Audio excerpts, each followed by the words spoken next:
Okay, let's dive right into it.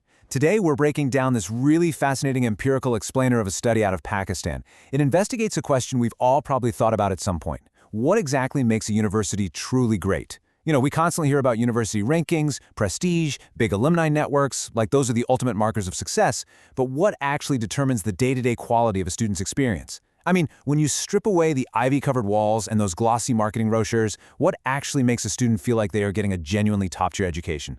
That is exactly what we're going to uncover today. We're looking squarely at the service quality of higher education, trying to find those hidden factors that literally make or break the college experience. To kick things off, I want you to think about this pretty crucial question. Because unlike a smartphone's battery life, or say the horsepower of a new car, an education isn't a physical product you can just hold in your hand. So how do you measure the quality of something you literally cannot touch?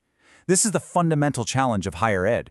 You aren't just buying a textbook or a fancy diploma. You're immersing yourself in a whole experience, an environment, a really complex transfer of knowledge. It's a highly interactive process.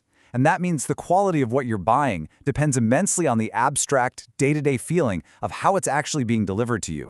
So, this brilliant investigation was led by Umar Mukhtar, along with researchers Suleiman Anwar, Umaid Ahmed, and Mohammed Awais Baloch.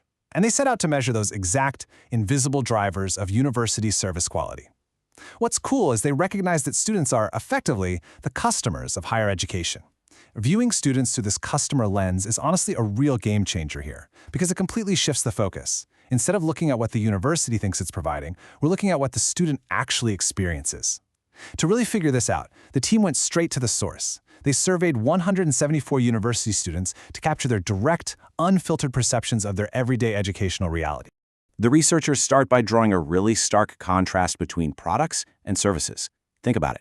Product quality is tangible. It's manufactured on an assembly line with the exact same attributes every single time, and you evaluate it way after it's built. But service quality, it is incredibly subjective.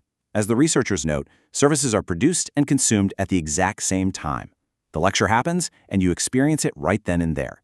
It can't be reproduced perfectly from day to day, it's highly perishable, and because it's so intangible, students actually have to subconsciously rely on a bunch of social and environmental cues just to evaluate if they're getting a good education.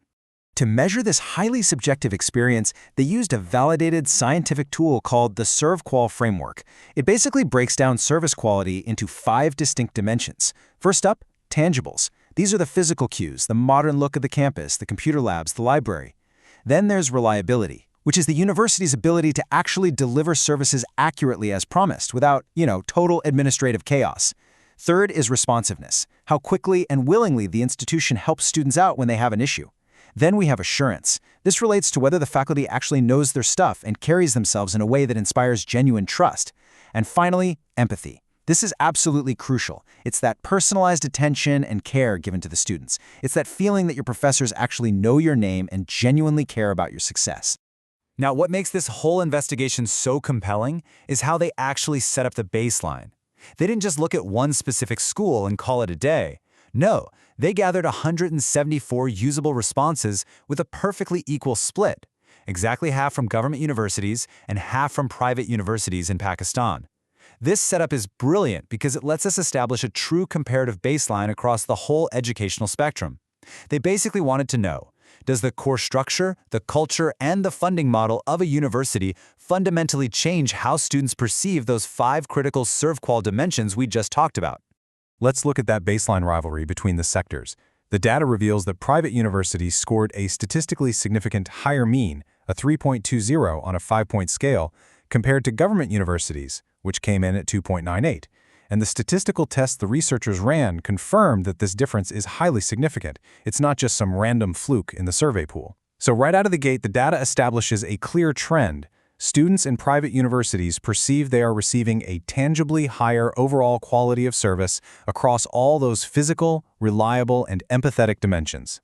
Then, the researchers ran a regression model to test this even further, and they uncovered a really crucial data point. Get this. A massive 26% of the variance in service quality can be explained entirely by the sector of the university. Just knowing whether a university is public or private accounts for more than a quarter of the difference in how students rate their entire educational experience. To put that in everyday terms, before a student even steps foot inside a classroom, the sheer overarching structure of whether that institution is privately run or government funded dictates a massive chunk of their overall satisfaction. That is a huge foundational finding.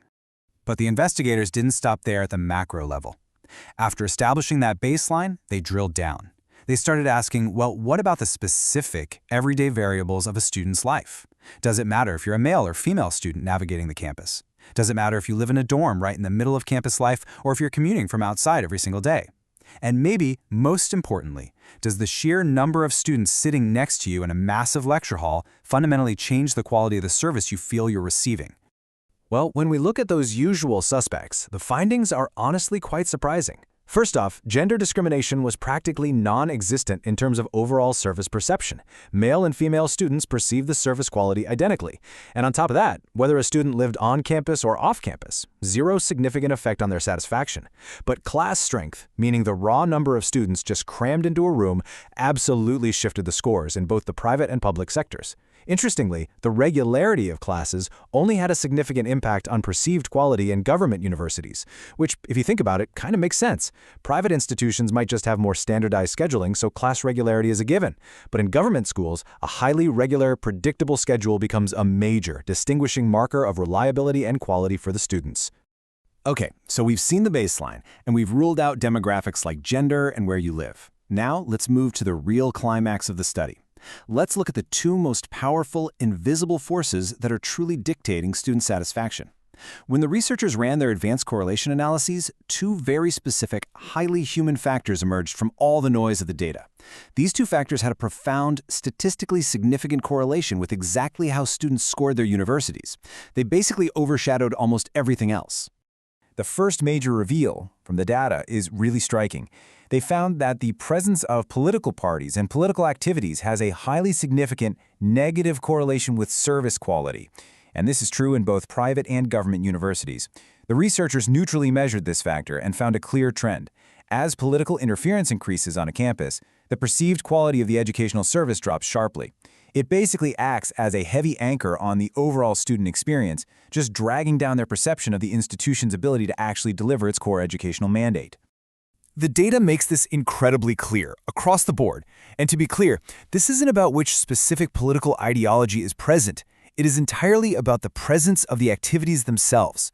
When campuses are bogged down by political interference, rallies, or administrative distractions, the core educational service suffers in the eyes of the students. It disrupts the reliability and the responsiveness of the whole institution.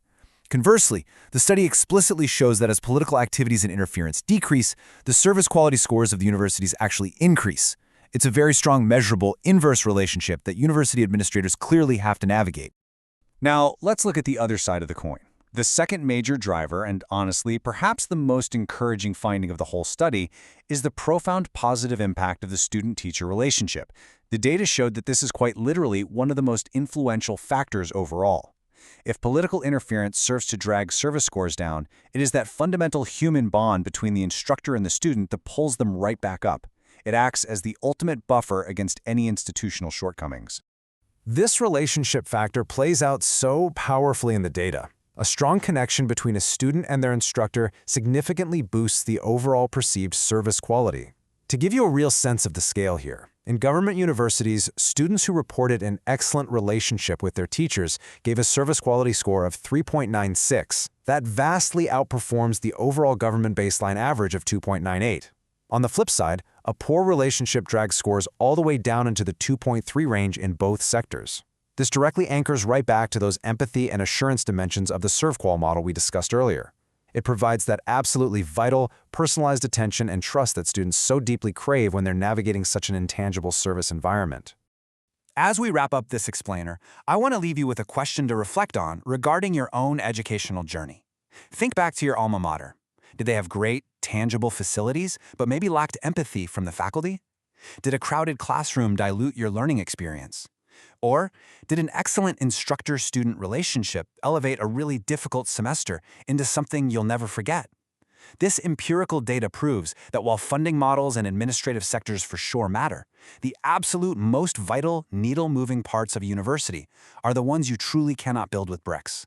They're the human connections. And that's something to think about.